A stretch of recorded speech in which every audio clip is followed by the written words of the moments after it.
আকরাম ভাইয়ের বক্তব্যটা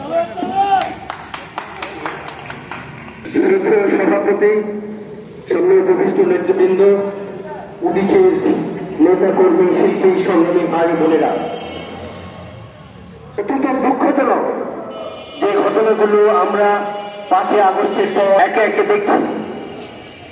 এগুলো শুধুমাত্র 48 থেকে 52 সূচিত আমাদের ভাষার সংগ্রাম, আমাদের শিক্ষার সংগ্রাম, আমাদের স্বায়ত্ত শাসনের সংগ্রাম, আমাদের স্বাধীনতার সংগ্রাম, আমার ধর্মীয় অধিকারের সংগ্রাম, আমার মানবাধিকারের সংগ্রাম, আমার সংস্কৃতির সংগ্রাম, আমার ভাত কাপড়ের সংগ্রাম, আমার শিক্ষার সংগ্রাম, আমার সংস্কৃতির সংগ্রাম, সমস্ত সংগ্রামেরই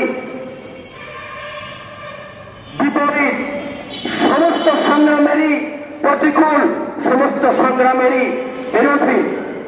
তারা লালন হাসনের দেশে লালনের গান বন্ধ করতে চাচ্ছে, তারা রবীন্দ্র নজরুলের দেশে গান বন্ধ করতে চাচ্ছে, তারা মুকুন্দ দাস, বিজয় সরকারের দেশে সহজিয়া মানুষের কণ্ঠকে স্তব্ধ করতে চাচ্ছে, তারা পদ্মার পলিদ্বীপ, সুজলা সুফলা শ্যামল বাংলায় মরুর সংস্কৃতি চালু করতে চাচ্ছে।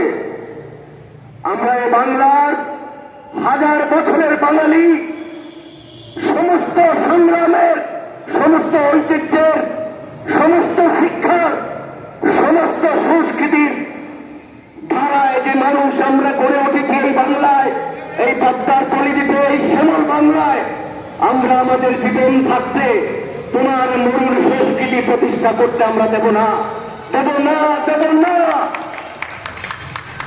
বহুত্ববাদ মানে তোমার মরুর সংস্কৃতি চলবে, আমার শ্যামল বাংলার গান চলবে না, তা হতে পারে না।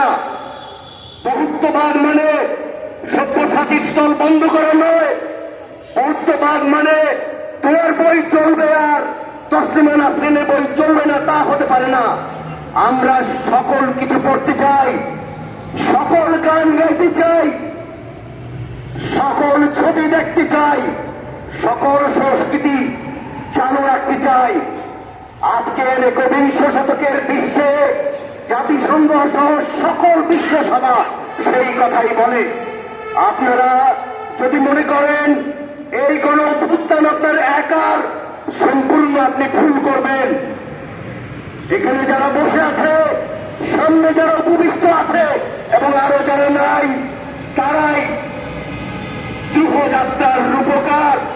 বাংলাদেশে গণ অভ্যুত্থানের পদধ্বনি যেদিন শুনে গেছে, তার রূপকাররা এখানে আছে, তার সংগ্রামীরা আমাদের সঙ্গে আছে।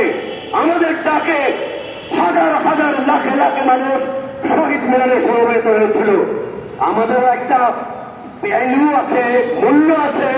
মনে করবেন না যে আপনারা 5ই আগস্টে সেই বিদেশি ভাষার কালো ব্যানার টানিয়ে দখল করে ফেলেছেন, অত সহজে পারবেন না। একটার পর একটার টোকা দিয়ে আপনারা দেখার চেষ্টা করেছেন যে কতটুকু পেছনে নেওয়া যায়, পেছনে নিতে পারবেন না। পেছাতে পেছাতে আমরা শহীদ মিনারে গেলে সেখান থেকে আবার রুখে দাঁড়াবো। সারা বাংলার সংস্কৃতিসেবী, সংস্কৃতিকরণ, বিপ্লবী, সংস্কৃতি সংগঠন, গণমানুষের সকল সংস্কৃতি কর্মী আবার ঐক্যবদ্ধ হবে এবং আমরা